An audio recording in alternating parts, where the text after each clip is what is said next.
Welcome to LOA Today. Walt and life coach Joel Elston here. Today is Thursday, January 18, 2018. 8 a.m. Eastern Time, your first daily dose of happy for the day, and I'm glad to welcome Joel back. I mean, we only get to do it once a week, you and I, but that's kind of par for the course. We were doing it once a week for a couple of years there. Yeah, and my perspective hasn't changed a bit. So, but it's so glad to have the other coaches and other co-hosts on board. It's such a great team. You really give me great credit for putting together such an amazing group of people that are able to.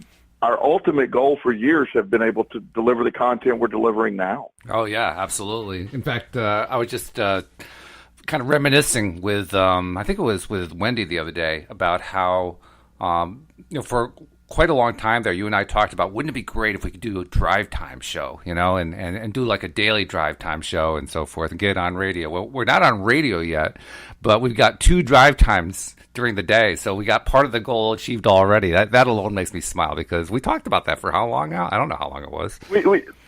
Yeah, well, I mean, we first started out. I love the concept so much, and I still think that idea of being on a radio, and I get what we're on now, but even as we expand further into, somebody to literally be able to sit in their car and listen to the positive stuff, the law of attraction, how to apply it in your day, and go right into work with that attitude. It's just such an amazing potential of what it could do for people, instead of listening to, I don't want to be negative, but instead of listening to stuff that maybe isn't so positive during the day, or stuff, the concepts of the amazing, what we bring to the table is life-altering versus just some mindless programming that someone else has come up with. Mindless meaning negative. Let's be perfectly blunt about it. But you're right. We don't want to go negative, so we'll stay away from that.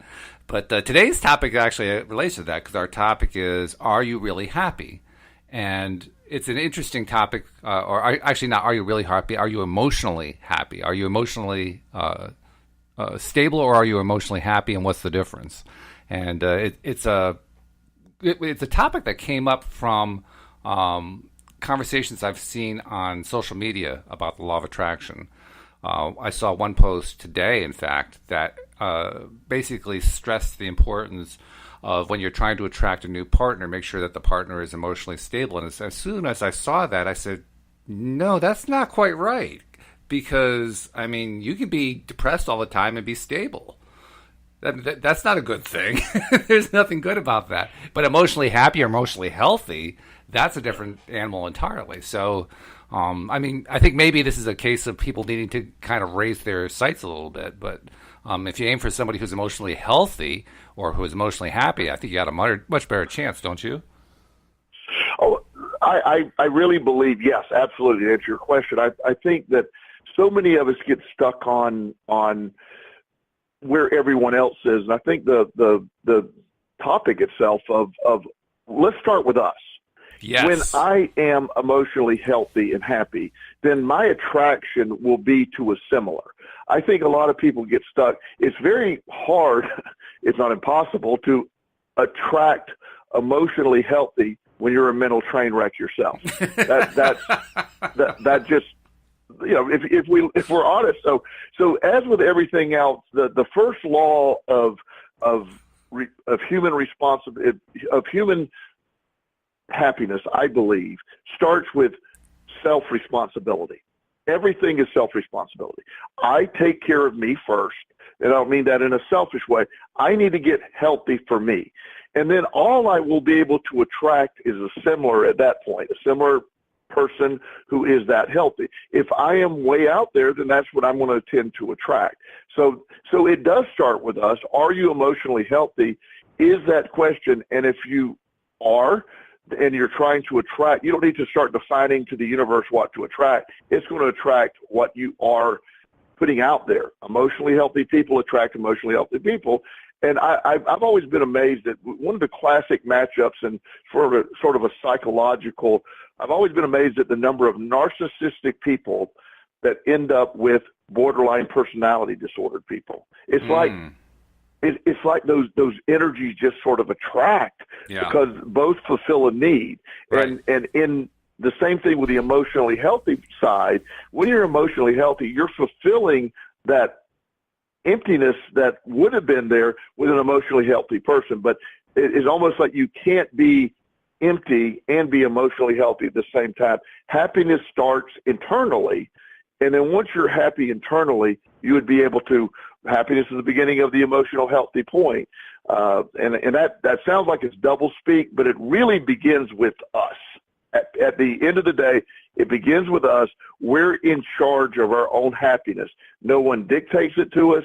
I often do a form of this on a Facebook post, but here's a complete step-by-step method of being happy. Step one, be happy. Yeah, right. And then that concludes our steps for the day. That's so right. Just do it. It's almost the same thing with the emotionally healthy pieces. What are you looking to fulfill? Anything that is required, if you believe another human being can make you whole, or a new car can make you better, or this can make anything better, then you're not emotionally healthy. You're looking to fill that void from the outside. When you fill voids from the inside, and I love a nice car. I love a nice house. I love having a lot of money, but they don't make me who I am. I was there first before I had the Porsche, if that makes any sense. It does. And by the way, you used two terms that somebody not in psychotherapeutic circles may not totally understand what they mean. So just take a moment to define what a borderline personality is and what narcissism is. Okay. In layman's terms, let's start with a narcissistic personality. A narcissistic personality disorder is when someone has that everything is simply about them. We may know politicians that no matter what, everything is focused on them. A lot of politicians and actors are narcissistic. They're selfish in their endeavors. They no matter what happens, it's about them. An example would be, North Korea blew up Hawaii, but I negotiated really well before that. The focus wouldn't be on what's happening. It would be focused on how that person was affected by North. And I'm not talking about anybody in particular, of course. Right. Of course not. But that idea for us of where we go forward, what happens for us is understanding narcissistic personality is about me. Now, a borderline personality is in a similar to narcissistic, but borderline starts with a fear of abandonment. Everybody you encounter, a borderline encounters, they are fearful they're going to be alone, and they will spend their life with, I'm worried about you abandoning me, no matter who they are. It could be your hairdresser, it could be whoever. And in a borderline personalities world, either you're the greatest person on the planet or you're the most evil person on the planet. In a borderline personality disorder's life, you're either or. There's always, you don't operate in the middle with people. And once again, we're not talking about a particular person. Beg your pardon? Once again, we're not talking about a particular person. Absolutely. I'm just talking in general. I actually have, at one of my previous employers, I worked with a person who was borderline personality disorder, and one of the things that this person gave me was my birthday card. At my birthday, which is in February, gave me a card that said, "It's such a great situation to be in, to work with a real life superhero." That's the term this person used. Wow. 2 months later, this person created a false narrative in an attempt to get me fired or thrown out from the company. Yes. And that's how borderline personalities operate. So you can see where the narcissistic personality disorder could really be just attractive to that oh wow, that both sides feed off of each other, but it always ends up in disaster. Yes. And you see that. So emotionally unhealthy people tend to attract emotionally unhealthy people, and emotionally healthy people attract emotionally healthy situations. And that's a hard place to understand. But when you start working internally and realize there is no outside fix for emotional happiness or healthy emotional internal thought, you're in charge of that. And that starts with, and the law of attraction fits that. The law of attraction is about personal responsibility. It's about, I want to understand that I am in charge of my happiness. I dictate my reality. And once I come from that place, I'm all powerful on my perspective. And living with my perspective gives me that opportunity to say, I get to dictate then I'm in charge of who comes into my life, because that's what I'm putting out there. So when someone posts that they're looking for somebody who's emotionally stable, and that we should be looking for someone who's emotionally stable, among other things, they're declaring that their own emotionality is stable. But the question is, stable in what part of the range? Is it positive? Is it negative? Where is it? Exactly. And again, that term emotionally stable is an internal belief. I know people that are very happy, and what they're emotionally stable within their perspective of what that means to them. They're very happy with that mindset. I know people that would appear to be very dysfunctional from a distance, but to them it's very normal. They're very happy within that. So their version of emotionally stable would not necessarily meet my definition of emotionally stable. Yes. I know people that live in total chaos that have become they're very comfortable within their chaos, and so they view that, and that's what they tend to attract. But you are in charge of what you view that as. So when you set up, I had this conversation yesterday with a person who's trying to attract a relationship, and the stipulations that this person is trying to put in, he said, it's not working. I said, well, it's not working because of the 50 qualifiers you have, or disqualifiers you have lined up. You're making it impossible to attract. Start with attracting like energy, putting out what you want to attract. That's what the law of attraction puts on healthy thought. Healthy thought is about, here's a great example of healthy thought. I want you, Walt, not just because you're somebody I care about. Even if I don't know, I want you to be wildly successful. I really do.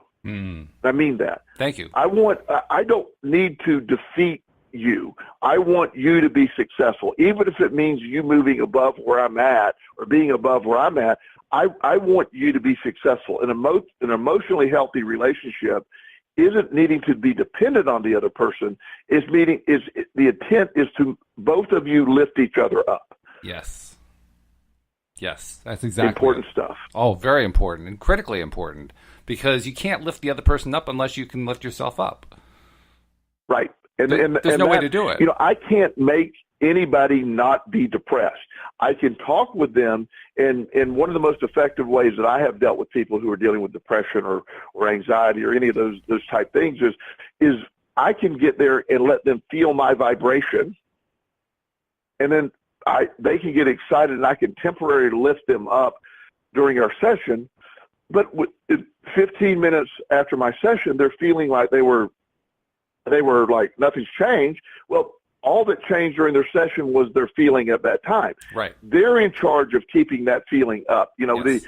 The idea when I wake up every morning, true story, and I've talked to you about this for years, without exception, regardless of how bad my mornings start, and I've had some bad starts to mornings, as you know. Sure, we all have. I write 5 things I'm grateful for the last 23 years, every morning. It's written. I start off with gratitude. I focus on the abundance in my life. I focus on what I have. That's how I start the day. I'm excited about going to work. I get to go to work. Those are terms I use. There's never a morning where I wake up and say I have to go to work, because the moment I have to go to work, then I realize I need to stop. Here's an example of keeping yourself emotionally healthy. As you know, a few months ago, I did an experiment. I went to work for this company, a fine company that did quality work and addiction work, and they asked me to be CEO of their company, right. Or COO. I'm sorry. And I'm like, yeah, that sounds really good. I love what you're doing, and I'll be able to work with more people and be able to do that. Well, what I found out, Walt, as I told you, was it was more of a managerial role, and I wasn't able to work directly with the clients, which I love. So what happened to me at that point was I had to say, one morning, all it took was one morning is, God, I got to go to work today. Yeah. And the moment I said that, I went in and said, guys, I apologize. You need someone else for this job. I still have a great relationship. I refer to them. They refer to me. We have a wonderful, wonderful situation. However, I had to learn, and very important, I had to learn that the moment I felt I had to go there is when I needed to leave there.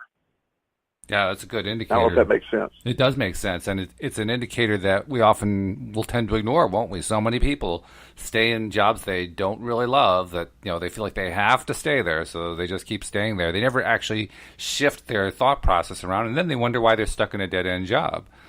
Not realizing that you have to change your thought process if you want to get out of a dead-end job and get into something that you enjoy doing. Yes, and that's that way in life. If a relationship doesn't have communication, if a relationship is very unbalanced in either direction, if a relationship isn't where you're getting an equal amount what you're putting into it, then that's emotionally unhealthy. That doesn't mean that when somebody's having a difficult time in a relationship, you should leave. But I'm talking about over the long haul, if it's always in balance, that's not a healthy relationship. Or if you're the codependent mindset, where codependency, by the way, is a real simple concept of you aren't capable of your own emotions. Someone else's emotions are more important to you, and your emotion is based on them. I see that a lot when, especially like you get young people dealing with addiction and their mothers who are under the mistaken impression they could do recovery for their kids, and they are emotionally attached to their child's success or failure. Right. And their mood is built. When I wake up, if I were to wake up and say, I need today to be built up, and my son Justin, who's an amazing young man that I've recently adopted, he does great things, but my mood is not based on his mood. That would not be healthy. My mood is not based on his successes. I'm very proud of what he's doing, and when he has successes that I'm happy for him. And when he has failures, I'm not the failure either. That's what happens when you get stuck in somebody else's world. Yes, when they're doing great, you feel great, but you feel really horrible with it. My mood is not dependent on another person. Codependency is what that is. So you see that a lot in emotionally unhealthy people. They're relying on someone else's situation to make them feel. That's right. To feel anything, good, bad, or indifferent. Yes. Yeah. Right. I often will, when I ask somebody to explain a situation, I say, can you tell me what's going on? And I often will put this qualifier in there when I sense we're dealing with a codependent situation. I will say, without using another person as an example or including them in your explanation, tell me what's going on with you. Oh, Joel, that's not fair. Oh, my goodness. The moment you put that in front of them, you're like, well, they just are frozen. How do you respond when you're not used to responding that way? Right. And because 90% of the dialogue of a lot of these people is based on, if my son would do this, I would be happy. If my husband would do this, I would be happy. If your happiness is followed by somebody else's performance or lack of performance or whatever, if they would quit doing this, I'd be happy. If they do this, I'd be happy. Then you're doing happiness wrong. That's the emotional healthy. We need to develop emotional healthy scale. It's not that hard to do. But ask the question, what is your version of happiness? And is it reliant on another person? And if it is, you're not emotionally healthy because you haven't developed your own emotional health. And that doesn't mean, you always have to explain things to people. It doesn't mean when our kids go through stuff, we don't feel that. Obviously, that's the case.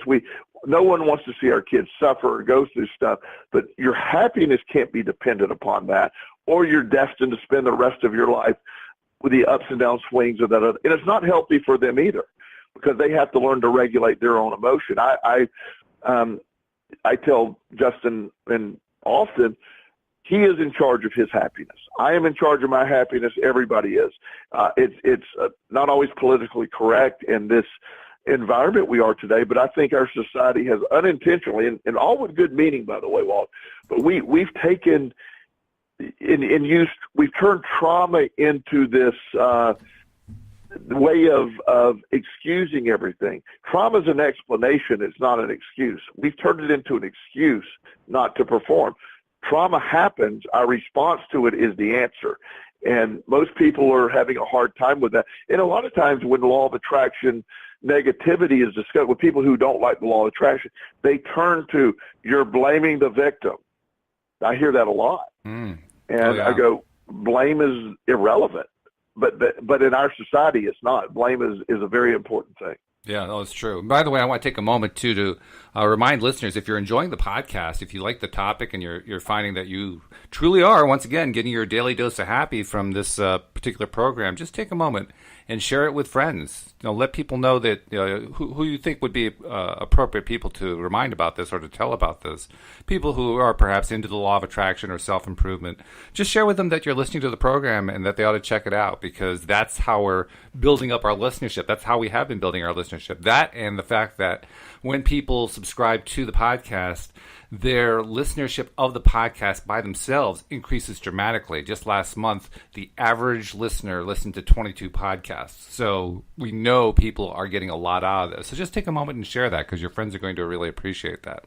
Now, in the context of what you were talking about there, Joel, I just made a connection, and I wanted to tell you about it. Yesterday, I was talking with my wife about how we tend to get, there's so many people who tend to get into a place where they constantly set themselves up for failure. And it's usually, like you were talking about earlier, it's usually related to the fact that they're looking outside themselves for satisfaction or happiness or whatever it might be. And the failure rate is 100%. And yet we don't notice it. We don't notice it. We can produce the same failure over and over and over and over again and not notice the pattern, which is just still mind-boggling to me. But what the connection was that I made, you talked about codependence.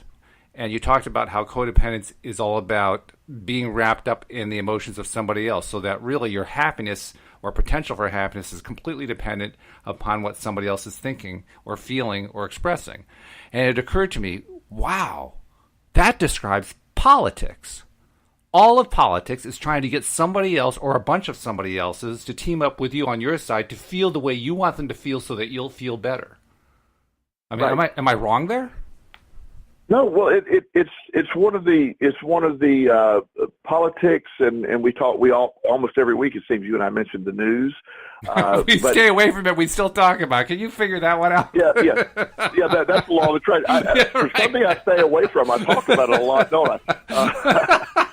But I truly don't watch it. That's the key. But I need to explain why I don't, and I think a lot of times when politicians give their spin on things, it is, no matter how illogical the spin may seem, it is in hopes of getting other people to feel that way. When we were building a case to bomb a country years ago, we needed to tell everybody about all the evil this country was doing, and then we had a bunch of information to explain why we're about to go bomb these people and why we're about to do all this, and then everybody starts getting on board with it. It's like, yes, we need to go blow them up.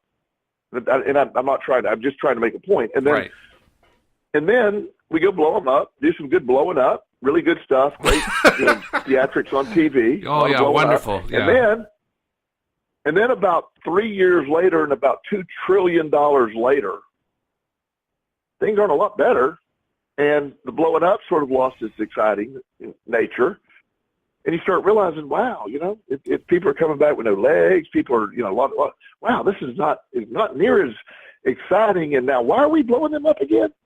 Because they may have, and so you see that, and then you have another group of people explaining why blowing them up was a horrible idea. And even though they voted for blowing them up, they really didn't mean to vote for blowing them up, because they should have voted against blowing them up because it was wrong.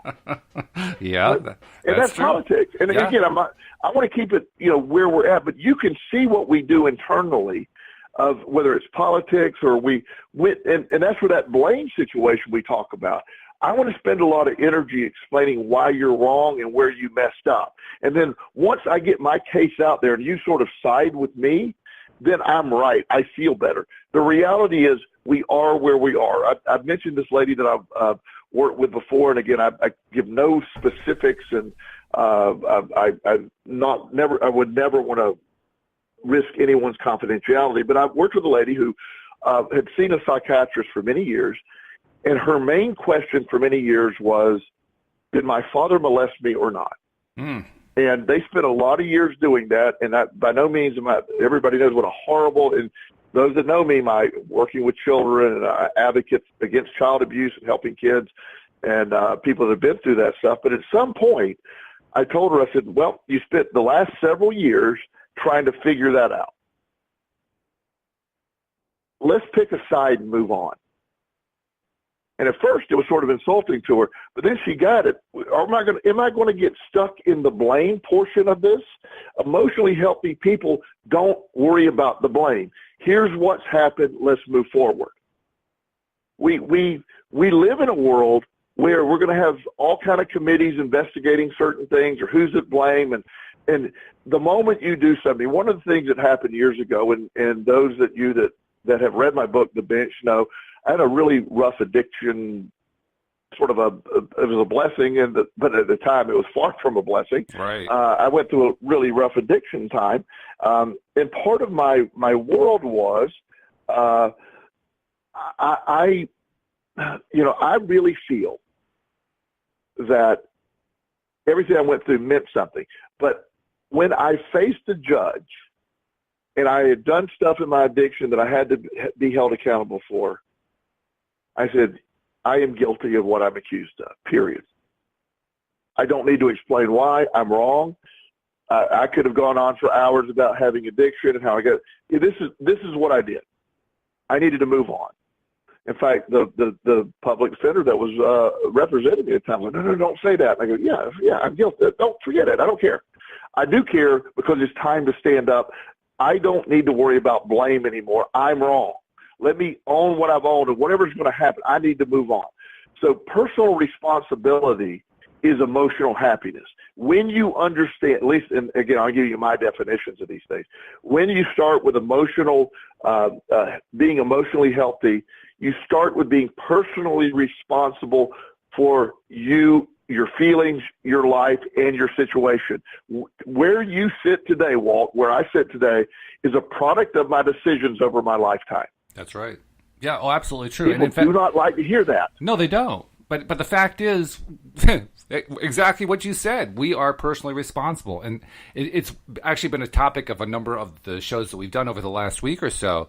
The idea that no matter what emotion you're experiencing, whether it be positive, negative, somewhere in the middle, doesn't matter what it is, every one of them we tend to associate with something that happened outside of ourselves. And yet, in every case, 100% of the time, it actually has to do with our own response to what happened outside. So really, it's 100% within our control. It's not dependent on what's going on outside of ourselves. And this is a confusing concept. Let's be perfectly honest. In our society, we grow up believing that we cannot possibly control our own emotions because they are under the control of the external events that control us. Right, and one of the things that it is the most freeing understanding that for the law of attraction. But at the same time, it's scary because it removes excuses. Yes. One of the things that, and I do not ever want to talk to anybody or tell anybody how to live their life. What we're doing is talking about happiness and how to find that happiness. To me, happiness is understanding that I am responsible for where I am today. There's been a lot of things that have happened out of my control. There's been some horrible things in my life that have happened out of my control. But what has I done, I'm responsible for my interpretation and my response to that. And that's where most people, but Joel, you don't understand what's happened. And again, I've been through stuff in my life that I have by no means am I happy about, but at the same time, I have no option, but I have to interpret it. An example, I don't even like to use this example much, but I think it's important at this point to say, when my son TJ lost his life in a car accident, that was a horrible event. Just there's no words to describe that. I will never make that a good thing. I insist on that. However, my response to that is still in my control. I can choose to focus on the void created by his death or the joy he brought to my life. Both things happen. Which one gets my focus? And I'm in charge of that. I'm in charge of my grieving process. No one else is. I don't need to be dictated to how to grieve. I had many people explain to me I wasn't grieving properly. Oh, dear, really? My goodness. Yeah, I really did. I had a lot of that. But at the same time, nobody loved their kid more than I love TJ. It doesn't mean I didn't love him. It means I have to accept where we're at. I am personally responsible for me and my emotions.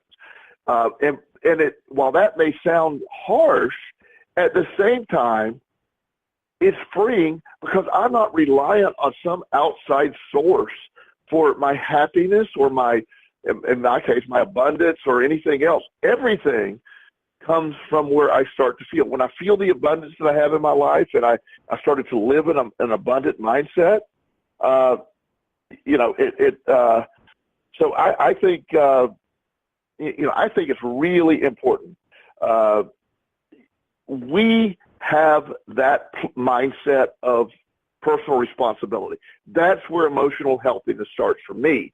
Emotional mindset starts with personal responsibility and stop the blame game for, one of the young men I work with, he had, several years ago, he had lost his lower left leg due to some cancer. Oof.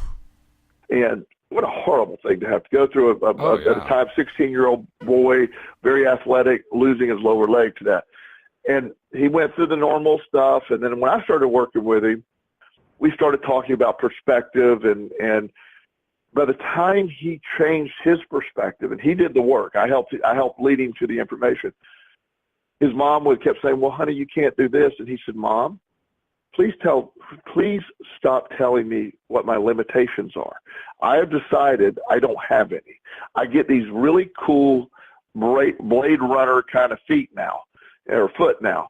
I'm actually going to be, he competes in Special Olympics or Paralympics, whatever that term is now. And he's very athletic. He's now a personal trainer and a motivational speaker at 24. Wow. And it has a great impact. He refuses to hear about his disability. You're not allowed to use that word in discussing with. He calls it my transformation. When I transformed to this person is when I lost my lower leg. And he will say, "Would I rather go back and have a perfectly healthy leg?" He said, "Maybe, but the life I have today was because I didn't. So I can either focus on the blame of how we got there, or here I am today." It reminds me of something that, absolutely, yeah, and a fantastic story too. But it also reminds me, you mentioned grief, and I kind of stumbled on something about grief with my wife, because my wife's stepmother, whom she had gotten very close to over the years, died, I guess it was about a year and a half ago. And after her death, my wife was having trouble at some points, not all the time. It wasn't like she was deep in grief, but she was having trouble with it. And there was one day in particular, it was just kind of overwhelming her. And so I was sitting with her and so forth. And then kind of out of the blue, I didn't really know where it came from. It's like, all the tumblers fall in place and all of a sudden an answer comes to you. It was that kind of a situation. And so I just, on the spur of the moment right there, just stopped what I was doing. I mean, I was basically just sitting there listening to her, but I just kind of stopped that, got up, walked over to where she was, knelt down on the floor in front of where she was, and I can't remember if I took her by the hand or something like that, basically so I could just be close to her and right in her face, so to speak, and said to her, I don't think I ever asked you, but what was it that you loved the most about Ruth? Ruth was her stepmother. And you could just see her stop, and you could see her face like going through a whole thought process and start to brighten up. And then she started telling me about all the things that she loved about Ruth. And after doing that for about 5 minutes, she said, "You ought to be a psychoanalyst." And I said, "I don't know the first thing." She says, "Well, look at all the stuff you learned from me." Well, that's true. Yeah, but I'm not, well, I guess so. I had no idea I'd hit upon something, but I did. I hit upon the idea of focus. When you're in grief, you're focusing on the loss. You're focusing on they're no longer there. And all I did was, without realizing that I was doing the right thing, I pointed her to, well, what did you love about the person? What feels good about the person? Because that never goes away. And the moment that she started focusing on that, the grief just kind of dissipated. Like within minutes, Joel. I was surprised how fast that grief dissipated. Yeah, and that is the internal responsibility that we have to self-reliance. The more we can focus, I have the ability to view everything through the lens that I choose to view it through. I can, when people say, oh, so you're saying, I've actually had somebody who was sort of frustrated about this question say, oh, so you don't even care about your son dying? I mean, I'm like, oh, dear. Okay, well, clearly you didn't hear a word I said. Yeah. There's no greater loss that I've ever experienced in my life. There is no, I don't even attempt to describe the emotionality attached to it. It's not even a word or anything that hurts. There is no pain I've ever had before that. However, I have the choice to live in that ungodly depth of pain for the rest of my life, or I can look at just what an incredible person my son is and the joy he brought to my life. And I'm not telling anybody else how to believe. I really believe our energy will be reunited at some point, whatever that means to you. Sure. And I believe that sincerely. So while I wish he were here to share in all of this and the discoveries I'm living now and the abundance I have now, I have no doubt he's living it with me, but just on a level of his existence that I can't understand yet. And he already knows.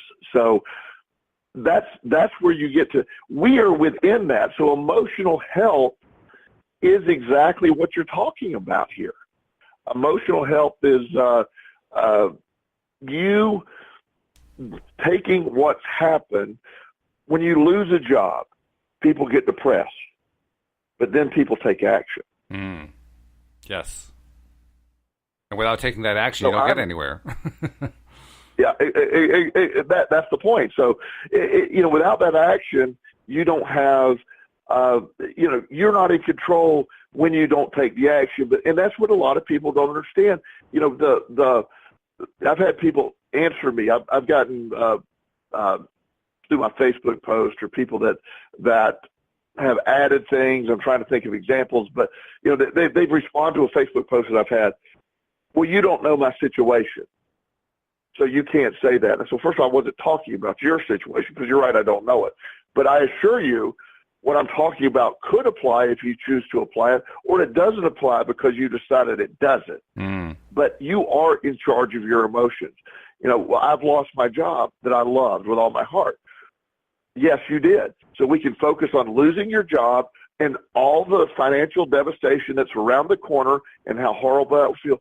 Or you can look at the new opportunity in an incredible economy where the lowest unemployment rate of all times out there. There's tons of opportunity.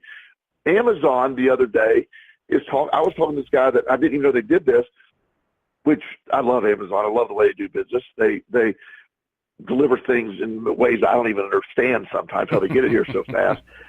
This guy he is an independent contractor for Amazon, and he goes there and basically picks up packages and delivers them. He brought a package to me, something within 37 minutes of me hitting send. Whoa. On a order. And I'm like, how did that happen? He said, well, I was there. They said, oh, we got this. It wasn't immediate shipment, but they had the order ready, and their software told him that he's going to be driving by my house. He delivered a package. First of all, that makes me love Amazon more. Right. He's making really good money. He's his own boss. He loves what he's doing. Mm-hmm. The entrepreneurial opportunities out there are amazing. But when people are stuck on the loss of their job or the loss of their industry, they're like, oh, gosh, I've lost all this, versus, wow, what opportunities are out there. Those are the beautiful things that the law of attraction brings. Personal responsibility allows for great growth and wealth when you understand it, or you could focus on the deficit of everything, the loss of everything, and you'll get more of that emotion that's attached to that. So internal happiness or true emotional happiness or wellness takes place totally inside. Are you? I love our topic. Are you? Ask that question. Are you emotionally happy? And the answer is super simple and super complicated at the same time. You are if you believe you are, or if you believe that you have a deficit or you have that. One of the things that religion had a hardest time dealing with for the longest time was, the reprogramming of my brain from the religious belief of well, I certainly believe there's a God of some type. What I was taught as a child doesn't seem to make a lot of sense now. So when I started breaking all that down, one of the teachers I'm working on I'm not busy enough, Walt. I'm actually working on a doctorate in metaphysics right now. So just want to throw that out there. That's my part-time. Joel has one of the busiest schedules of anyone you've ever heard of. So, I mean, that really is very funny that he's saying that. But yeah, I just randomly threw that in. You have that extra 45 minutes every night and it's not filled. And I love it. And I'm just like a sponge absorbing that. But as my professor and I were talking the other day, and I've got a great professor that I'm working with, the concepts of all of this is so incredibly easy, but yet it goes against everything that we've ever believed. So I was he said, well, Joel, it sounds like you have the perfect life. My immediate reaction was to argue with him. Really? And I don't know why. I said, well, no, if it's perfect. And he goes, oh, my goodness, of course it's perfect. He said, and then he said something that just you can't say. He says, you're perfect. I'm thinking, no. I wanted to argue with him and tell him, he said, you're perfect you're perfect at being you. I'm like, okay, I know you're right. But I don't know why I want to argue with you about that statement so much. Yeah. Because it goes to a concept that well, no. Here's all these problems that I have, or here's all this other stuff that I have. But the truth is, this has been a magically perfect trip. This journey I'm on. I love it. It's incredible. And just like I've said, it has its ups and downs, but when you see it unfold, it's unfolded perfectly. I'm perfect at being Joel. I don't want anyone else to have to live in this brain because it took me a long time to unravel it and figure it out. Right. But now that I have it, it is amazing. And so we have a hard time accepting that. But it's absolutely true. We are perfect at being us. And that a lot of times religion starts saying, no, you're not perfect. We're all sinners. We're all this. We're all that. And and I don't want to debate with anybody about their religion. Everybody's got to get to where they got to get to. But we are us, and we can be totally in charge of our own emotions, or we can be dependent on our emotions. But the emotionally healthy person realizes they're in charge of it all. And then when we were talking in the beginning about one of the posts that sort of spurred this topic today about I want to put out and say, okay, I'm going to put a script to the universe, what I'm trying to attract. You can only attract what you are. If you're not emotionally healthy, all the king's horses and all the king's men cannot bring you an emotionally healthy person because you're not vibrating on an emotionally healthy level. Exactly right. By the way, this also reminds me of a series of posts that you did on your Facebook account. And of course, we're connected as friends there, so I see those. And I can't remember exactly how long you did it. I want to say it was maybe a week. But you did this whole series, and I think it was actually associated with working out because you're big on working out at the gym. But it was a whole series of posts that all surrounded the concept, you have no excuses. And right. Like every single day, your excuses are not valid. You put out something like that. And then I remember one day you put one up, and this is the one I really loved. You said, this ruling just in from the Supreme Court, your excuses still aren't valid. I just love that one. I thought that was great. Well, first of all, I want to appreciate you. I really appreciate you making it sound like I'm capable of putting a series of anything together. that really makes me seem organized, because the fact they happen to get lined up, that's awesome, but it was never planned.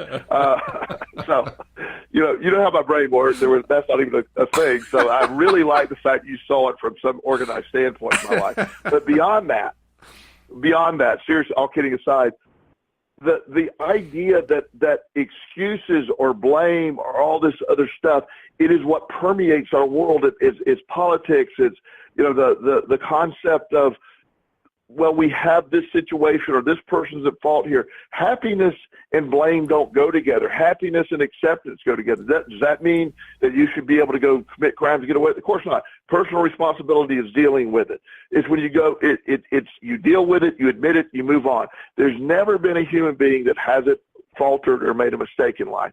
You can focus on the mistakes and become the mistakes, or you can use the mistakes to move forward. But at the end of the day, there's no excuses.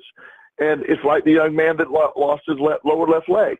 Well, he lost his lower left leg. I can wallow in the misery of that, or say, I got this cool Blade Runner leg now. Let's go. And one of the things he can do with his leg, by the way, totally random ADD moment, is you want to see the board he could chop in half with that leg. Really? Wow. Oh my goodness, it's like an axe. I'm like, we get to get like a pick or something on it. You could, it was incredible martial artist on top of all that. He learned all that with half a leg. I was at one of my Facebook posts that you may have seen. It was a video of Justin taking his Taekwondo training the other day. Yeah, I saw that. His belt. Right. Well, one of the videos, I pan over to this other young man. And he's not my son. I've never seen him before this day. But he was getting his yellow belt, his first belt. And this little guy was about 6 or 7 years old, had a huge smile on his face, and had only one arm. But he did not realize he only had one arm, or didn't care that he had one arm, because he just earned his yellow belt. He broke a board. It's amazing to see. And I don't know his parents. I don't even know who they are. I don't know anything about him other than I admire his parents. They put him in, instead of worrying about what he can't do, they put him in a position to succeed. Yeah. One of the things that happened this is 20 years ago, maybe. It was before my recovery. I was running a group home in Florida, and one of the things we did, we provided, we were given referrals from social workers of kids that were living in their environment that had disabilities. And I will never forget one of the great lessons I learned from this lady. We got a referral from this young man who's African-American, in an African-American family. She was a single mom. She had 4 kids. And this young man was born with no legs. They didn't lose him. He was born with no legs. And we were given a referral to go offer him the opportunity to live in our program, which did training. And I was thinking we were offering her something great. So we knocked on her door, and, the normal chaotic household. And one of the things that I immediately noticed, it turned me off at first, the young man with no legs, he had found one sort of like a broom, those big dust mop things. Mm-hmm. He was sitting on a dust mop, mopping the floor by scooting along. And I was like, oh my goodness, why is she doing that to him?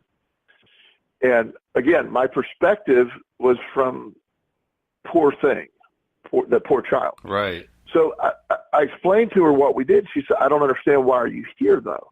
I said, well, your son, he has some disabilities, and he could probably be served in an environment that he could adapt to. I was trying to explain everything, and I kept being distracted by all the stuff he was doing. And she said, boys, you got to take your brother down. You guys go down to the court, shoot some basketball. I got to finish up here at the house. The other brother didn't think anything about it. He grabbed his brother with no legs, threw it by an arm, threw him on his back, grabbed the basketball, and they walked down to the court. You can see the court from her house. The kid with no legs is sitting there shooting baskets, and I'm like, we're wrong. She's not wrong. I don't. We can't do anything she's not already doing. And finally, she said, I don't understand about the 4th time. I still don't know why you're here. She said, what do you think is wrong with my son? I said, well, I was given some wrong information. I apologize. We got to go. And the guy I was with going, why are we leaving? I go, because she doesn't accept and doesn't believe that there's anything wrong with her kid, and there's not, because he doesn't believe it either. Just because he has no legs, I'm assigning a whole bunch of my emotions attached to not having legs versus what they've done. She was an incredible mom who accepted no excuses. No legs? Sorry, son. Still clean the floor. Everybody does work here.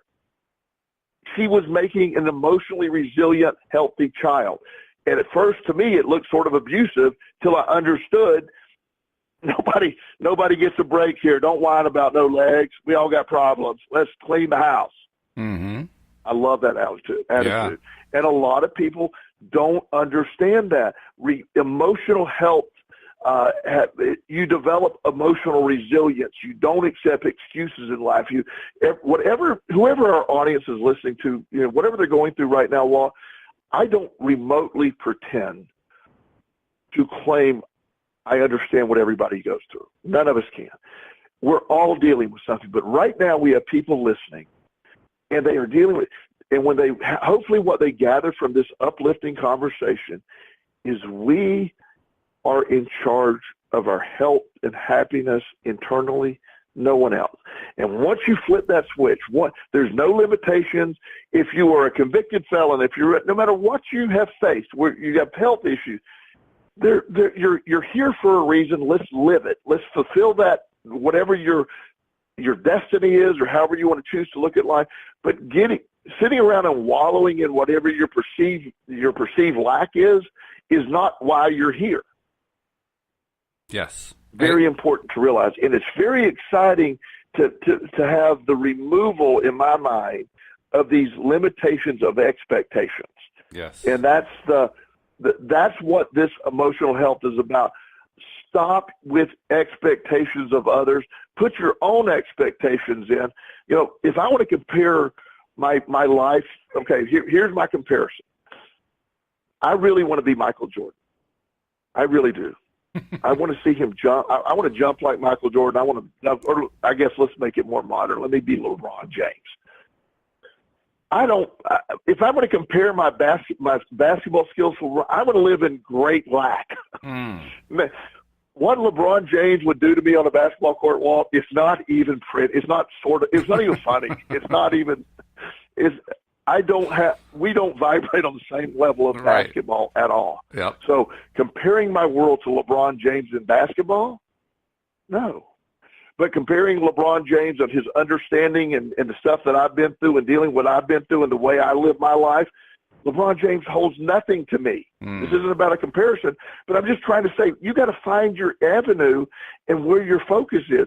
I can spend all the energy in the world looking on why I lack when I compare to other people. Healthy internal emotions don't compare to other people. Healthy internal emotions are yours and yours alone to control. It's not a comparison to other folks. It's you. And that's where happiness comes in. I don't live in a lack, because I used to look at what everyone else has. I hear, Justin made the comment the other day, I think I've mentioned before. He said, I want to live in a mansion. I'm like, okay, that's cool. You'll get you a mansion. No, I want one now. So will you go buy? I said, buddy, we have a 2,500 square foot home for two people. There's no need for more than that. If I wanted, we would have whatever we want. There's no limitations on what we can have.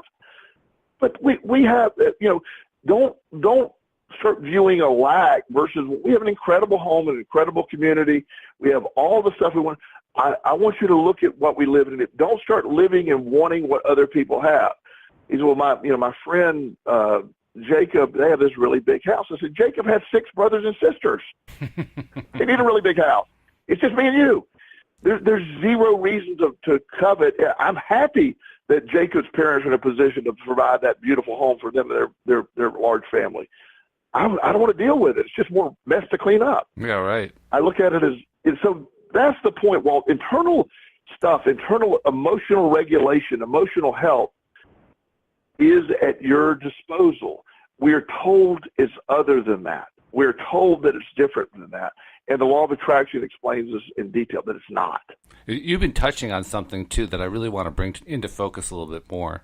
I mean, we can't spend a lot of time on it because there's only about 5 minutes left. But you've been touching upon the fact that as emotionally healthy people, we are not responsible for what happens in other people's lives. We are only responsible for our reactions to what happens in our lives. And that's certainly an important point. But there's also a corollary that goes along with it. And this is what you were touching on. The corollary is no matter how emotionally healthy we are, and especially if we're emotionally unhealthy, we are in absolutely no position to understand what's going on in another person's life without knowing what's going on from their perspective in the other person's life. Like, if for instance, the day you've told this story before, the day that you got put into jail and the door was locked was one of the best days of your life because now you could finally relax and all that terrible stuff was in your past, and now you could improve going forward. That probably would have been the last thought that entered my mind if I had seen you being locked in that cell. Exactly, and I was shocked at I explained it out. I think I talked about it in my book, or I've talked about it in blogs or on the show. I was shocked at that response. I wasn't expecting it either. I had feared that event or that day for the longest time because I was in the middle of a very destructive addiction, and it was almost inevitable that it was going to happen. But when I feared it and was shocked by, okay, it's done. Finally, and I didn't know if I was going to be there a day or 5 years, but I knew whatever that time period I was going to be there, I finally could be done. It was being locked in there was the most freeing experience of my life. Not because I was I was actually more free because I let go of the jail of my own creation. That was the beginning of all of the freedom.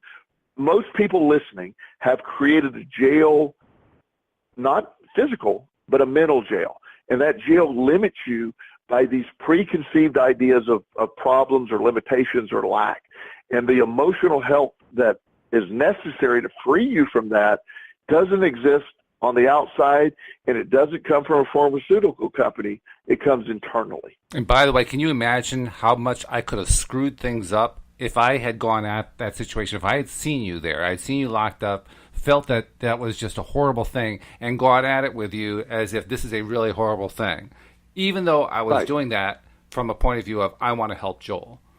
That would probably have been the most counterproductive thing I could have done. And like in your story with the kid who had lost both of his legs, probably the most counterproductive thing you could have done would be to criticize the mother for having the kid push a mop around on a floor with no legs. You didn't understand what was actually going on. By the way. Yeah. And yet once you found out what was actually going on in the kid's head and what was going on in the mom's head and how they were perceiving it, all of a sudden it took on an entirely different pitch, an entirely different feeling. So probably the most important thing to pick up and take away from this conversation about being emotionally healthy is don't try to prejudge what's going on in another person's mind. We almost never know, and we usually get it wrong until they tell us. You do not allow yourself, and in my opinion, this is the ultimate emotional health, not trying to fix anything out of your direct control. Emotional health is sticking in your lane of things that are in your control. Yes. My emotions are in my control. My response to other people is in my control. I can't control other people. If the moment I try to control other people or make people see things my way, I live in a moment of unhappiness. If you ask me my opinion, I can give it to you, but I'm not going to sit there and argue with you. I know people that want to debate. We talked about politics earlier. If people ask me my opinion and then I tell them, then they want to argue with me, and I stop them and go, no. You asked me my opinion. Well, here's what I think. I go, I didn't ask you your opinion. That's right. That piece was missing somehow. I don't know. Yeah. No, you literally asked me my opinion. I gave it to you. I know we're running out of time, Walt, but I want to just remind everyone that we want you to subscribe to our podcast. We want you to be involved. We want you to call in. 2018 is the law of attraction. The LOA today, that's our year. This is our year. Absolutely it is. And I'm so glad you're doing the journey with me, Joel, because it just makes it that much sweeter. So thanks for continuing to do it. Thank you, buddy. I love it. All right. We'll see you all next time here on LOA Today. Goodbye, everybody.